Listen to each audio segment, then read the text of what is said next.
Mr. President, I'll be speaking later tonight, perhaps about 2 o'clock, possibly on through 4 o'clock. But I wanted to take a few moments now and share some of the letter that was discussed earlier and share it in a fashion that is appropriate under our rules. And I'd like to thank very much my colleague from New Jersey for yielding a few minutes in order to do so. I think it's important for us to understand the context of what this letter was all about. This letter was a statement of Coretta Scott King, and it was dated Thursday, March 13th, 1986.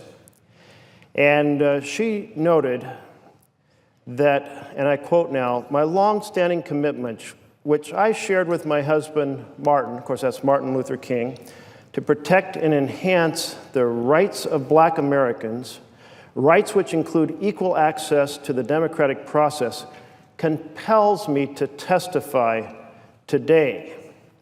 And then in her letter, she goes on to essentially present an essay about the essential role of voting rights in our country. And so I'll continue to read in that regard. She says, "The Voting Rights Act was, and still is, vitally important to the future of democracy in the United States. I was privileged to join Martin and many others during the Selma to Montgomery March for Voting Rights in 1965. Martin was particularly impressed by the determination to get the franchise of blacks in Selma and neighboring Perry County. As he wrote," and now she's quoting Martin Luther King, quote, "Certainly no community in the history of the Negro struggle has responded with the enthusiasm of Selma and her neighboring town of Marion, where Birmingham depended largely upon students and unemployed adults to participate in nonviolent protests of the denial of the franchise. Selma has involved fully 10% of the Negro population in active demonstrations, and at least half the Negro population of Marion was arrested on one day." That was the end of the quote from her husband. She continued writing, "Martin was referring, of course, to a group that included the defendants recently prosecuted for assisting elderly and illiterate blacks to exercise that franchise." And each time she refers to franchise, she's referring to this fundamental right to vote under our Constitution. And she continued, "In fact, Martin anticipated from the depth of their commitment 20 years ago that a united political organization would remain in Perry County long after the other marchers had left. This organization, the Perry County Civic League, started by Mr. Turner, Mr. Hogue, and others, as Martin predicted, continued, quote, to direct the drive for votes and other rights." That's a quote from her husband. And then she continued in this letter. She says, "In the years since the Voting Rights Act was passed, Black Americans in Marion, Selma, and elsewhere have made important strides in their struggle to participate actively in the electoral process. The number of blacks registered to vote in key southern states has doubled," she said, "since 1965. This would not have been possible without the Voting Rights Act." She continues in her essay. She says, "However, blacks still fall far short of having equal participation in the electoral process, particularly in the South. Efforts continue to be made to deny blacks access to the polls, even where blacks constitute the majority of the voters. It has been a long uphill struggle to keep alive the vital legislation that protects the most fundamental right to vote. A person who has exhibited hostility to the enforcement of these laws, and thus to the exercise of those rights by black people, should not be elevated to the federal bench."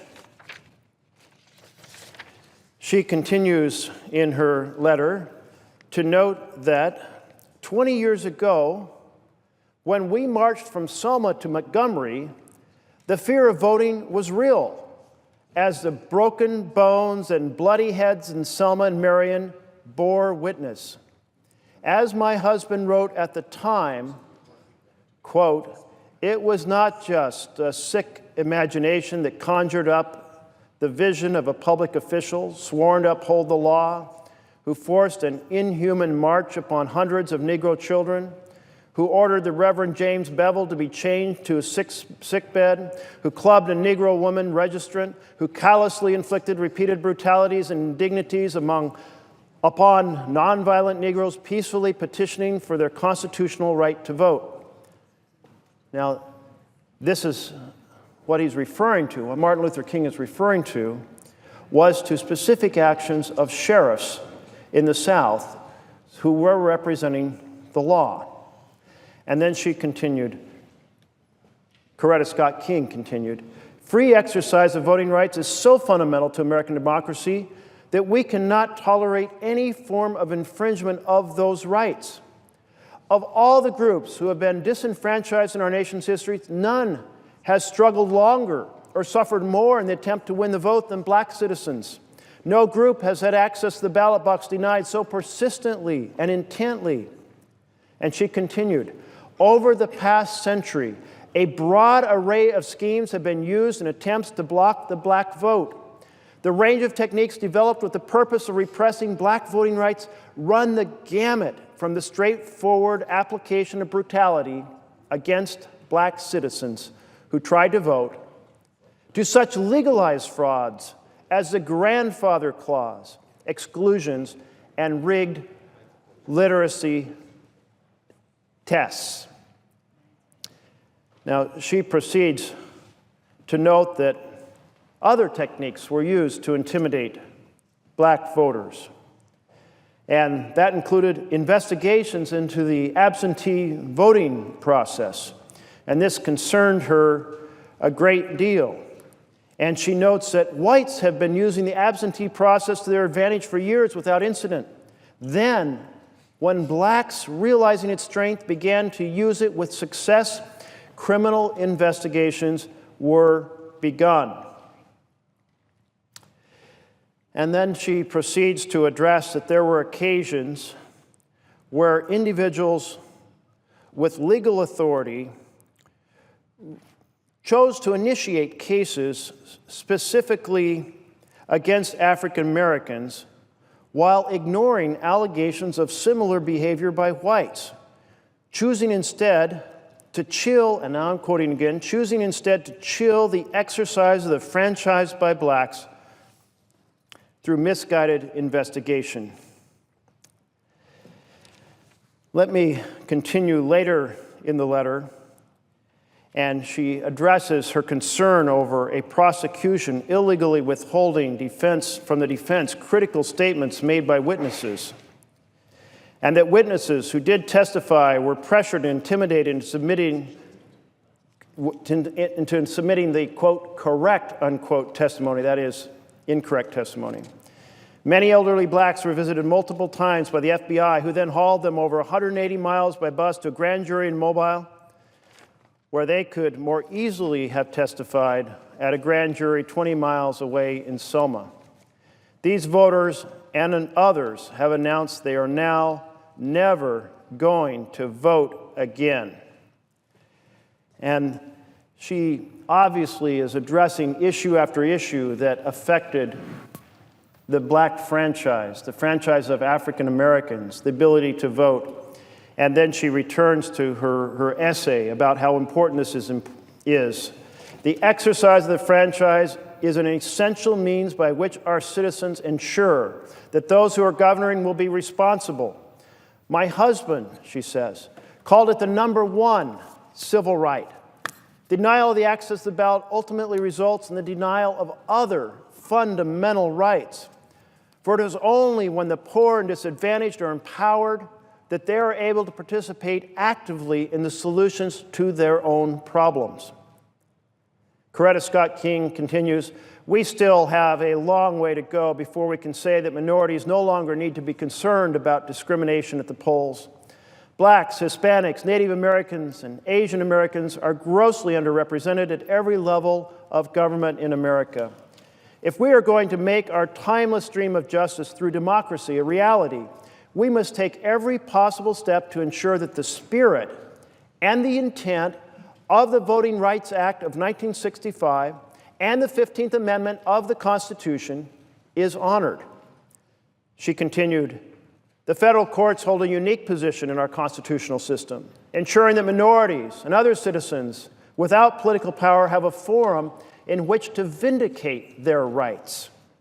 Because of this unique role, it is essential that the people selected to be federal judges respect the basic tenets of our legal system, respect for individual rights, and a commitment to equal justice for all." And then she goes on to say, "The integrity of the courts, and thus the rights they protect, can only be maintained if citizens feel confident that those selected as judges will be able to judge with fairness others holding different views." And she concludes her letter, having examined a number of incidents in the historical record, with this conclusion, and I quote, "I do not believe Jefferson Sessions possesses the requisite judgment, competence, and sensitivity to the rights guaranteed by the federal civil rights laws to qualify for appointment to the federal district court." And that is the context of her letter, that voting rights matter a tremendous amount.